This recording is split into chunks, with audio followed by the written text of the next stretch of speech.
ബിസ്മില്ലാഹിർ റഹ്മാനിർ റഹീം. അസ്സലാമു അലൈക്കും വറഹ്മത്തുള്ളാഹി വബർക്കാത്തുഹു.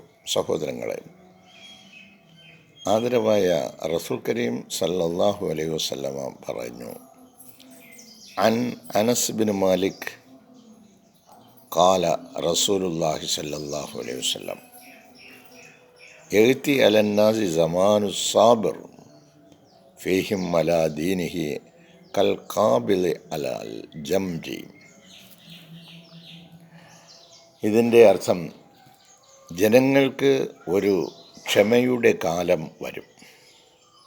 അപ്പോൾ തൻ്റെ മതത്തിൽ ഉറച്ചു നിൽക്കുന്നത് കത്തുന്ന കനൽ കയ്യിൽ പിടിക്കുന്നത് പോലെ ആയിരിക്കും. ഈ ഹദീസ് പറയുന്നത് ഫിത്നകളും പരീക്ഷണങ്ങളും കൂടുന്ന ഒരു കാലത്തെക്കുറിച്ചാണ്. അപ്പോൾ ഇസ്ലാമിക ചട്ടങ്ങൾ പാലിക്കുക, നല്ലത് ചെയ്യുക എന്നത് വളരെ ബുദ്ധിമുട്ടായിരിക്കും. കനൽ കയ്യിൽ പിടിച്ചാൽ പൊള്ളും, എന്നിട്ട് വിട്ടാൽ നഷ്ടമാകും. അതുപോലെ ദീനിൽ ഉറച്ചു നിൽക്കുന്നവർക്ക് ബുദ്ധിമുട്ടുകൾ ഉണ്ടാകും. പക്ഷേ ക്ഷമയോടെ പിടിച്ചു നിൽക്കുന്നവർക്ക് വലിയ പ്രതിഫലമുണ്ട്.